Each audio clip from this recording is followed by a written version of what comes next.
Diyos. God bless po sa ating co-preacher, Brother Resty Palad. Mga minamahal, tayo po'y magkaisang dumalangin sa ating buhat mabait na Diyos. Hallelujah.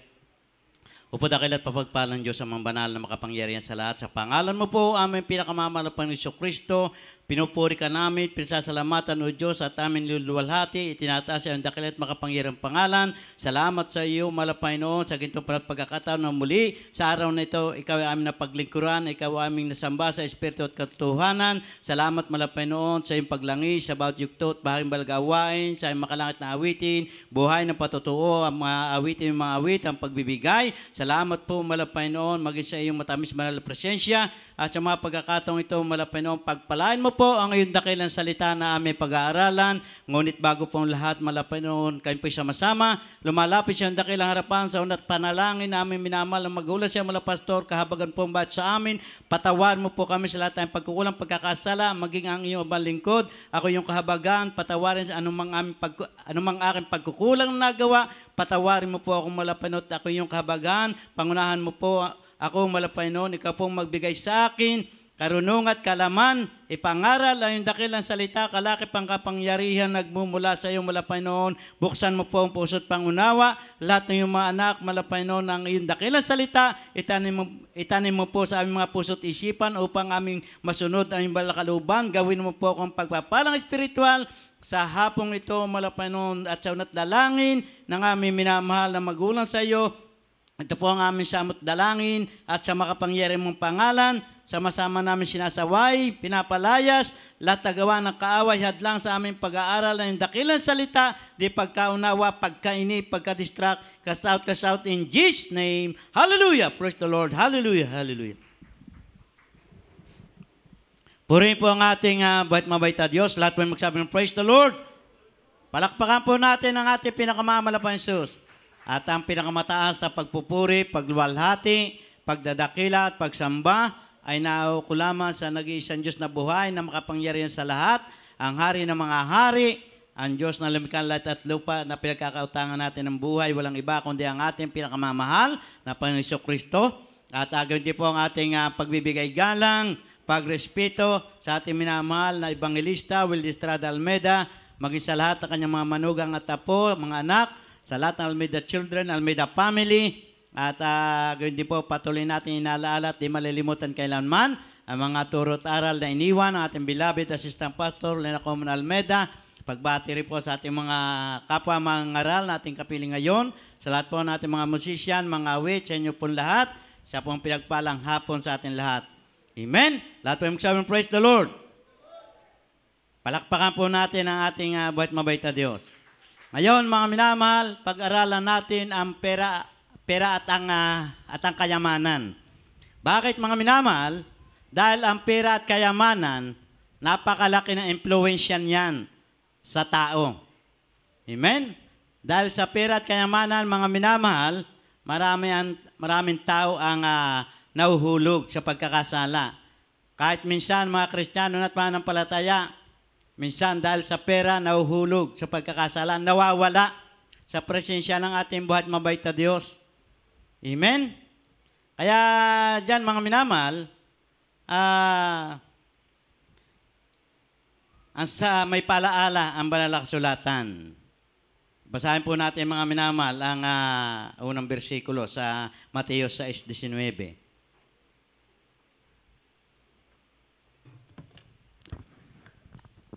Ang Ebanghelyo kay Apostol Mateo, Kapitulo 6, talatang 19 hanggang 21. Dito po sa 19, huwag kayong magtipon ng mga kayamanan sa lupa, na dito'y sumisira ang tanga at ang kalawang, at dito'y nanghuhukay at nagsisipagnakaw ang mga magnanakaw. 20. Kundi magtipon kayo ng mga kayamanan sa langit, na dooy hindi sumisira kahit ang tanga, kahit ang kalawang, at dooy hindi nanghuhukay at hindi nagsisipagnakaw ang mga magnanakaw. 21. Sapagkat kung saan naroon ang iyong kayamanan, doon ang iyong puso. Amen. Palakpakan po natin ang ating Panginoon. Maliwanag, mga minamahal, ang palaala ng banal na kasulatan, huwag kayong mangagtipon ng kayamanan sa lupa. Bakit, mga minamahal? ang kayamanan sa lupa, mga minamahal, ito'y may hangganan. Ito ay nawawala. Kaya nga sinasabi dito, ito ay ninanakaw ng magnanakaw. Kaya minsan, mga minamahal, yung mayayaman, niluluuban, kinukuha yung kalang mga kayamanan. Ngayon, mga minamahal, dahil sa pera at kayamanan, kumbaga, hinahangad ng maraming tao na sila ay yumaman. Bakit? Dahil minsan sa pera at kayamanan, sila ay nagiging tanyag, nagiging kilala. Amen? Kaya maraming tao, mga minamahal, ang sumusunod sa agos o sa realidad ng mundo. Na kapag yung isang tao mayaman, kumbaga naroon din minsan yung inggit, gusto rin nilang yumaman. Kaya minsan ginagawa ng mga tao, mga minamahal, sa paghahangad ng pera at kayamanan, legal man o illegal, pinapasok, mga minamahal. Kung papansinin natin, mga minamahal, napakaraming tao, lalo na kapag malaki na ang premyo sa loto. 100 milyon. Pumipila yung mga tao, nagtitiyaga na sila ay pumila makabili ng mga ticket, umaasa na sila ay mananalo upang sila ay magkaroon ng kayamanan. Amen? At marami rin tao, mga minamahal, ang gaya po natin sinasabi na gagawin nga ang lahat para lamang sila ay magkapera. Ngayon, mga minamahal, alalahan din ating isipin, ating unawain. At ito ay nangyayari, mga minamahal, na dahil sa pera at kayamanan, maraming magkaibigan ang nagkakasira, nagkakagalit, maraming magkaibigan o magkakakilala, nagkaungsihan, hanggang sila ay mag-away. Mga magkakamag-anak, dahil sa pera at kayamanan, nag-aaway. Kahit nga minsan, mga minamahal, mag-asawa dahil sa pera, naghihiwalay. Amen? Kaya napakalaki ng impluensya nito sa buhay ng tao. Pero ito, mga minamahal, ating isipin, paano kung dumating sa isang tao, mga minamahal, na kahit sa kanya na ang kayamanan, lahat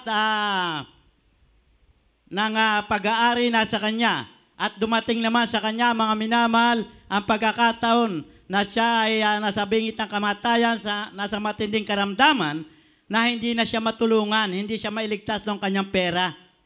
Anong gagawin, mga minamahal? Na kahit nasa iyo na kayamanan at ikaw ay nasa matinding kalungkutan, hindi ka na magawang pasayahin ng iyong pera, anong gagawin mo? Amen?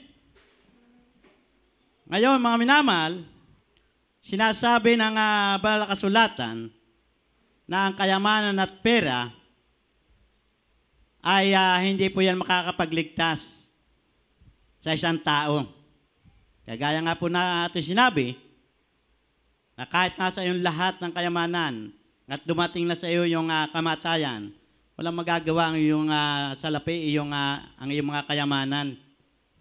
Dahil sabi ng ating malapay no, sabi ng banal na kasulatan, sa pagdating ng panahon, yung mga kayamanan, yung mga ginto at pilak, ay mawawala na yung kabuluhan. Magiging basura na lamang yan, mga minamahal. Magiging mga tao, hindi na yan titingnan o pakikialaman. Amen? Kaya sinasabi dito, mga minamahal, huwag kayong mga agtipo ng mga kayamanan sa lupa, na dito sumisira ang tanga at ang kalawang at dito nangahuhukay at nagsipagnakaw ang mga magnanakaw. Kundi mga agtipong kayo ng kayamanan sa langit. Ang sabi ng ating malapay noon, ang tipunin natin kayamanan sa langit. Bakit, mga minamahal? Kapag nasa iyo na ang kayamanan sa langit, hindi na ito mawawala sa iyo, hindi na aalisin sa iyo. Ikaw lamang ay magpatuloy.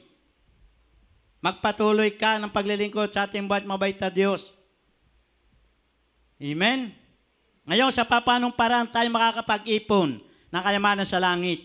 sa pamagitan ng iyong patuloy na paglilingkod, hindi lagi kang dadalo sa banal gawain, lagi kang mananalangin, magpupuri,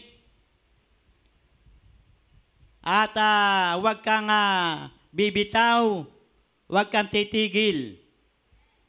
Mananatili sa iyong kayamanan yan, na hindi na yan mananakaw ng magnanakaw. Hindi yan na makukuha sa iyo ng mga masasamang loob. Amen? At yan ay kaya kang iligtas ng kayamanan yan na hanggang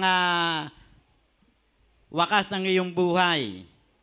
Pakikinabangan mo yan. Pero yung kayamanan sa lupa, sabi ng banal na kasulatan, hindi mo yan pakikinabangan kapag nawala na ang iyong buhay. Amen? Lahat po sabi ng praise the Lord. Ngayon, mga minamahal, kung sa nakakausap po siya natin kapatiran, ang bagay na napag-usapan namin, sabi niya, mga minamahal, sa Saudi Arabia nga, kapag yung hari ay may sakit, mamamatay na. Kahit yung mga pangkaraniwang tao, iniaalay yung kalambuhay para lamang may ligtas yung hari. Bakit? May kapalit na pera at saka yung kayamanan. Amen? Pero sabi nga, kahit dami ng pera mo, hindi ka kayang iligtas niyan kapag dumating na sa iyong kamatayan. Napakaraming mayayaman tao, mga minamahal, kung talagang pera ay makakapagligtas. Maraming mayayaman na tao ang binawian ng buhay. Maraming mga sikat, mga artista pa yung iba, pero dumating din sa kanila yung kamatayan. Ang masaklap at masakit, mga minamahal, yung kayamanan mo, hindi ka kayang iligtas sa kapahamakan, hindi ka kayang hanguin sa apoy ng impyerno.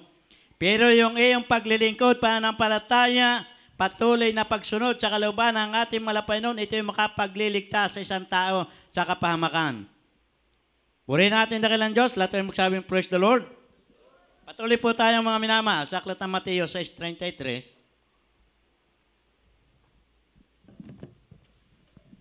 Dito pong muli sa aklat ng Mateo, Kapitulo 6, talatang 33. Datapwat hanapin muna ninyo ang kanyang kaharian at ang kanyang katwiran at ang lahat ng mga bagay na ito ay pawang idaragdag sa inyo. Amen? Ito mga minamahal,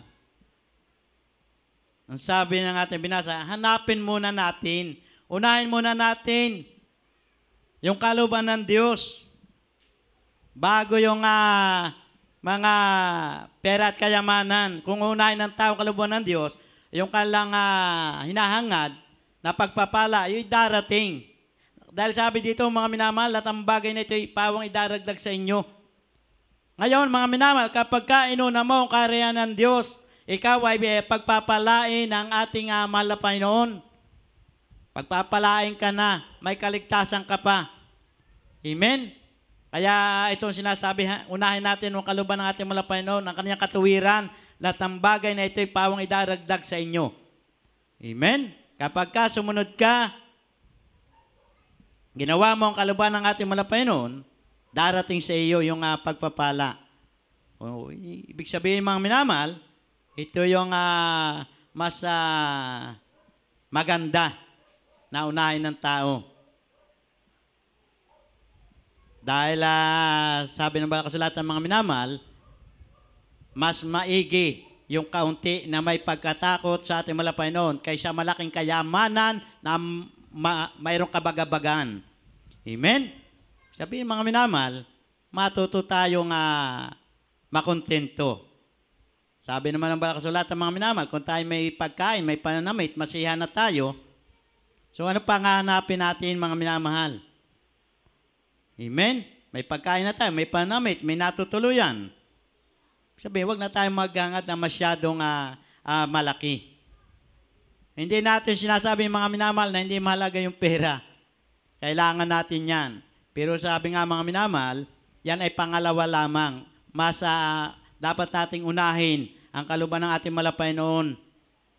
At kapag inuna mo yan, pagpalain ka ng ating mahal na Panginoon. Amen? Kaya, sabi dito, mga minamahal, tayo po ay pinapaalalahanan ng ating mabait na Diyos na huwag tayong magpaalipin sa pera. Huwag po tayong magpaalipin sa kayamanan. Sila yung ating gawing alipin, yung kayamanan pera, alipinin natin, pero huwag tayong papalipin. Kumbaga, magpalipin tayo sa ating Panginoon, tayo sumunod. Amen? So, tayo naman mga minamahal, hindi man natin na sinasabi na ayaw natin tayo yumaman, pero alam ng Diyos mga minamahal, yung kalooban ng isang tao. Amen? Baka kapag ikaw yumaman, malimutan mo ang Diyos, kumbaga, ibig sabihin, minsan yung kayamanan, yung pera, nagiging hadlang, nagiging balakid sa paglilingkod ng isang tao. Kaya, sinasabi natin malapay no na yung kayamanan sa langit ang ating tipunin. Mateo 13:44.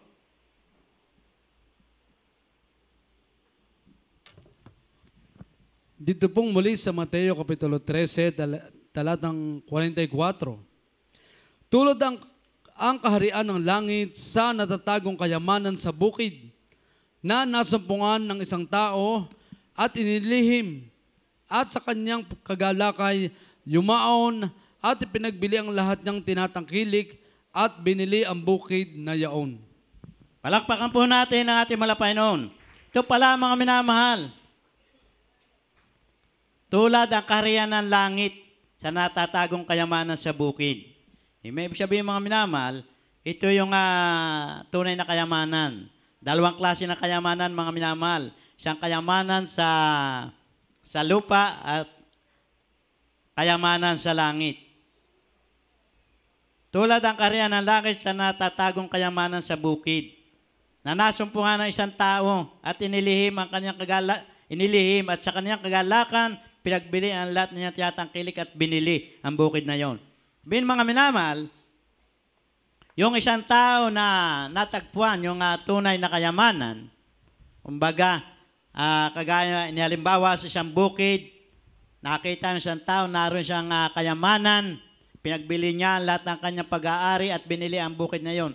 Parang sa ating kalagayan mga minamahal, natagpuan natin ang tunay na kayamanan sa paglilingkod sa ating buhat mabait na Diyos. Ito yung tinutukoy na kayamanan mga minamahal. Kaya natagpuan na natin, wag na nating iwawala. Sabi nga, ating alagaan. Hawakan natin mabuti mga minamahal. Dahil ito yung kayamanan na nagmumula sa Diyos. Yung pananampalataya, yung iyong paglilingkod sa ating malapay noon na ito mga minamahal ay hindi kayang tumbasan ng pera, hindi kayang tumbasan ng kayamanan. Amen? Ay kung ang kaligtasan mga minamahal mabibili o kayang tumbasan ng pera, di ang gagawin na natin, tayo ay magpapayaman na lamang.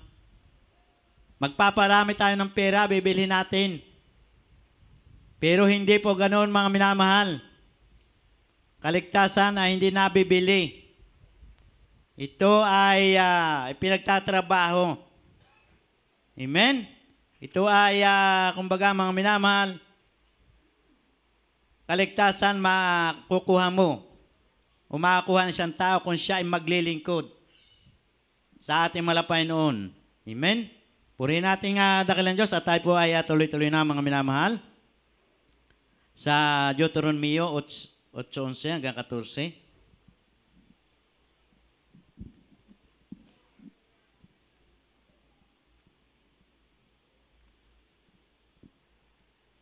Aklat ng Deuteronomio, Kapitulo 8, talatang 11 hanggang 14.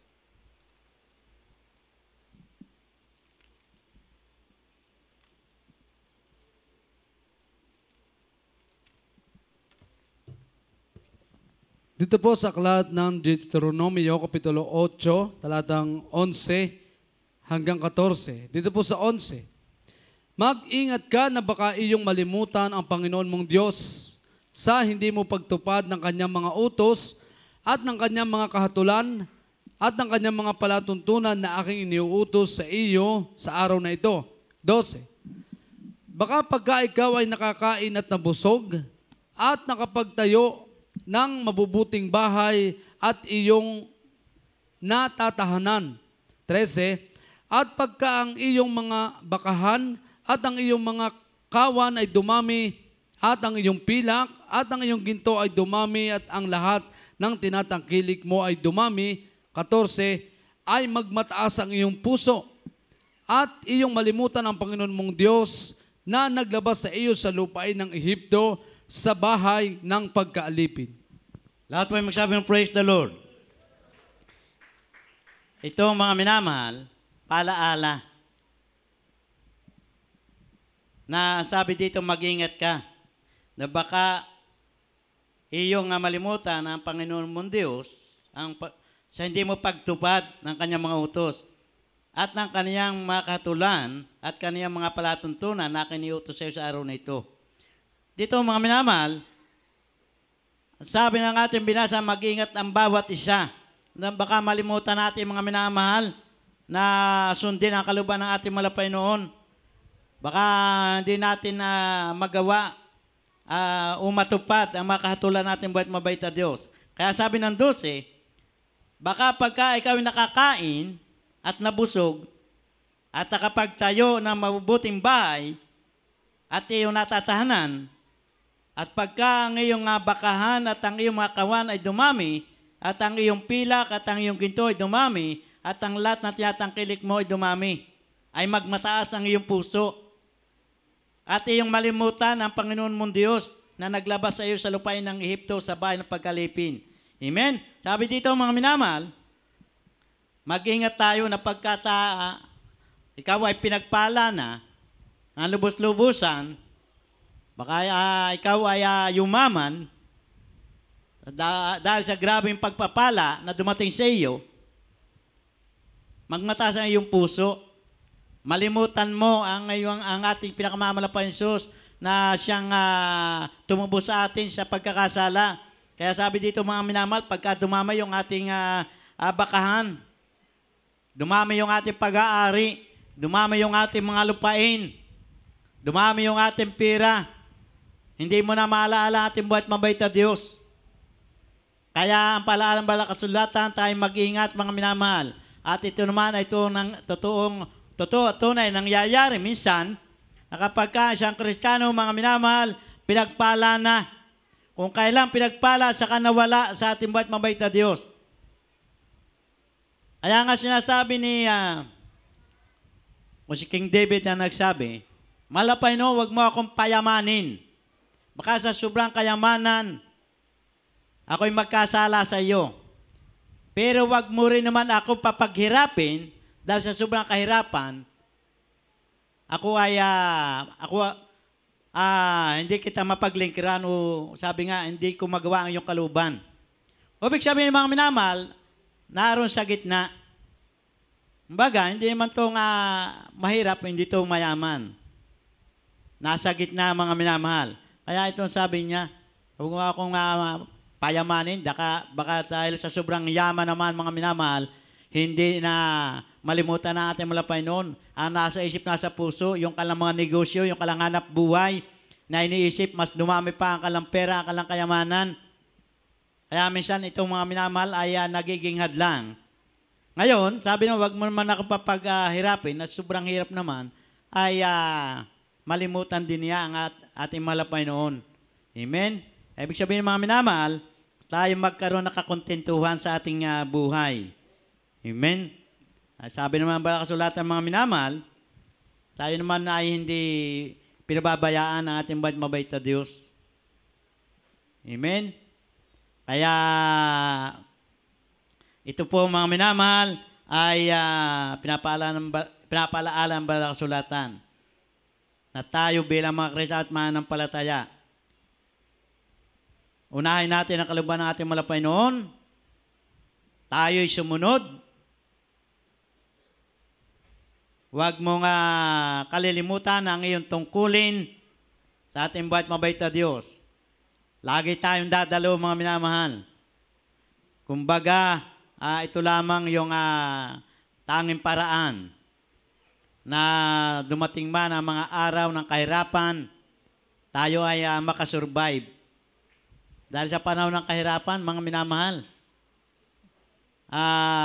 yung maraming tinatangkilik ng mga tao, kumbaga hindi rin nila ito magagamit. Pero yung ating paglilingkod, pananampalataya, laging pagdalo, kahit minsan tayo nasa kahirapan, nasa problema, ito na nakakatulong sa atin. Bakit? Tutulungan ka ng ating buhat mabait na Diyos. Hindi niya tayo hayaan, mga minamahal, na tayo ay mawala o tayo mawalay. Pero kinakailangan, mga minamahal, yung iyong kasigasigan din, yung iyong pagsusumikap, na ikaw ay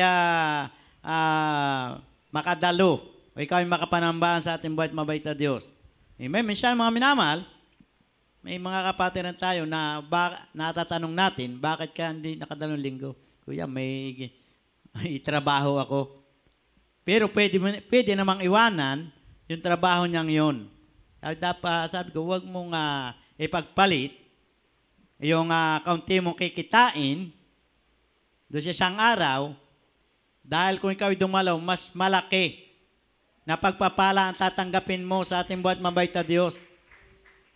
Kaya nung araw, mga minamahal, hindi ko naman po tinatas yung aking sarili. Ako'y nagtatabas, nagpapaupa. Ako na may maalam magmaneho. Ako'y pinupunta ng aking kumpare. Inuusap ako. Baka pwede mo ako yung pag-drive hanggang sukat, mga alabang na yan. Magdadala ng buko. Kako anong araw? Sa linggo. Nako, hindi pwede. Araw na aking panambahan. Sabi sa akin, mga minamahal, hindi ka pwedeng ikaw lumiban diyan. Kako'y hindi pwede. Hindi ko pwedeng pagpalit yung aking pagsamba dahil sa kaunting kita. Dahil ako'y natatakot, dahil sa aking pangangad ng kaunting kita, ay mas malaki naman yung mawawala sa akin. Ibig sabihin, mga minamahal, yun ang sinasabi natin na huwag tayong maghangad ng kaunting kita o pagpapalit natin yung ating panambahan sa ating buhat mabait na Diyos. Amen? Lahat po magsabi ng praise the Lord. Palakpakan po natin ang ating buhat mabait na Diyos, mga minamahal. Ngayon, unais naman talaga natin na tayo pagpalain ng ating malapay noon. Sinasabi naman dito sa Banal Kasulatan yung paraan, yung sekreto. Katatapos lamang yung pagpaliwanag sa pagbibigay. Di ba? Sinasabi na ito susin ng pagpapala. Di gawin mo, magtapat ka, magbigay ka, pagpalain ka ng ating buhat mabait na Diyos. Huwag mo kalilimutan. Amen? Kaya tayo po mga minamahal, kumbaga ang ating buhay ay hindi nakagaya ng buhay nung tayo wala pa sa ating malapay noon. Ang ating buhay, hindi kagaya ang ating kalagayan, hindi kagaya ng kalagayan ng mga taong makasanlibutan. Kumbaga, mga minamahal, tayo ay may sinusunod na ayon sa kaluban ng ating buhat mabait na Diyos. Hindi kagaya nung kailan, mga minamahal, wala na tayong sinusunod. Kung ano yung gusto natin, yun ang ating gagawin. Amen? Kagaya halimbawa, mga minamahal, yung pagsiselebrate ng Kapaskuhan, yung mga makasanlibutan, mga minamahal, nagsiselebrate, pero naandun yung kalang mga bisyo. Amen? Hindi nawawala yung alak, mga minamahal. Pero yung mananampalataya, anak ng Diyos, nagsiselebrate, nagpapasalamat sa ating buhat mabait na Diyos, nagpupuri sa ating malapay noon. Yun ang malaking pagkakaiba, mga minamahal. Kaya nung sa San Narciso, kung naroon siyang linggo, nag-adjust din ang gawain. Ginawa naming araw ng Sabado at wala makakapunta pag linggo. Pero para nalimutan ng mga kapatiran, kami yata ay 6. So, sabi nung araw na gagawin natin, Kuya, abay tuloy tayo. Ay sabi naman ng banal na kasulatan, yung isa, dalawa o tatlo, nagkakatipon sa pangalan natin mula Panginoon, sila'y nasa gitna nila. Tuloy tayo. So, ibig sabihin mga minamahal, kahit sa ganung bilang, hindi natin pwedeng ipagpaliban yung banal na gawain ng ating buhat mabait na Diyos. Amen? Ganyan naman mga minamahal, pinagpala rin naman ang ating buhat mabait na Diyos na kahit na nga may maulan, mayroon pa rin nagsikap na dumalo kahit 3 piraso. Amen? Purihin natin dakilang Diyos. Kaya ito yung buod mga minamahal na ang tunay nating kayamanan ay hindi yung pera at o anumang bagay, yung material bagay. Ang tunay nating kayamanan, mga minamahal, ay yung ating panampalataya, paglilingkod sa ating buhat mabait na Diyos. Tangin nating kayamanan, ang pangako ng ating Panginoong buhay na walang hanggan. Na yan, mga minamahal, ay hindi kayang tumbasan ng anumang material na bagay dito sa mundo. Amen? Tayo po yung mawit, mga minamahal, sa ating buhat mabait na Diyos. Awitin natin ang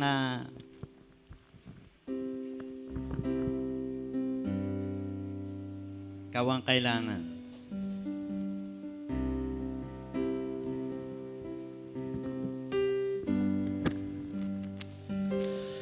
Minsan ng buhay ay di makayanan, puno ng hirap at kalungkutan. Hallelujah. Mga pangarap ay nagiging kabiguan, walang malapitan at walang mapuntahan. Hallelujah. Di ko na kayang lumabang nag-iisa at damdaming tuluyang nangihina. Hallelujah. Problema'y di ko na kayang lutasin, di ko na alam gagawin.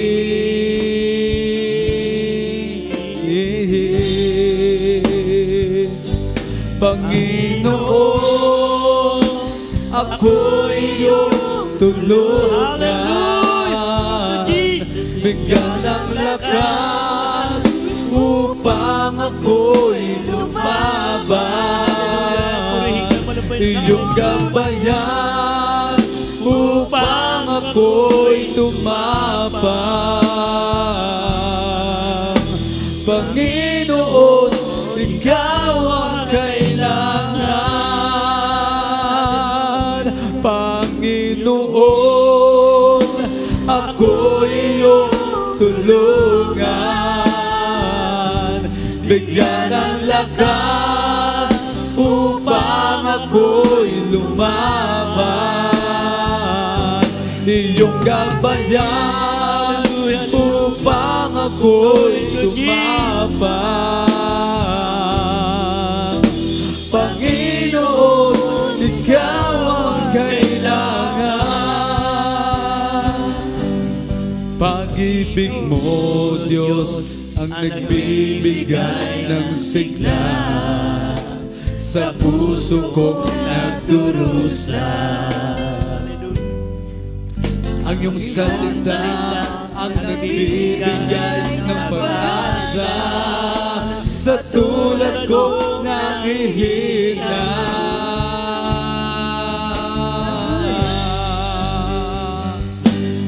Panginoon, ako'y iyong tulungan. Bigyan ng lakas upang ako'y lumaban. Iyong gabayan upang ako'y tumapang.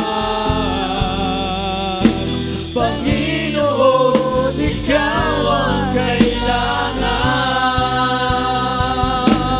Panginoon, ako'y iyong tulungan.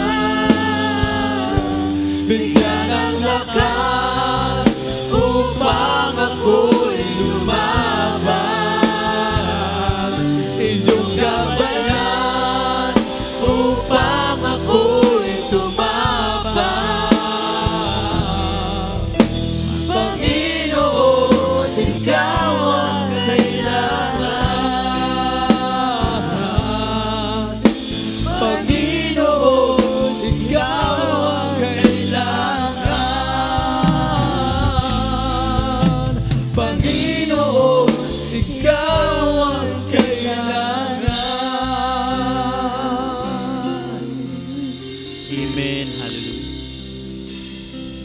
Purihin natin dakilang Diyos, mga minamahal.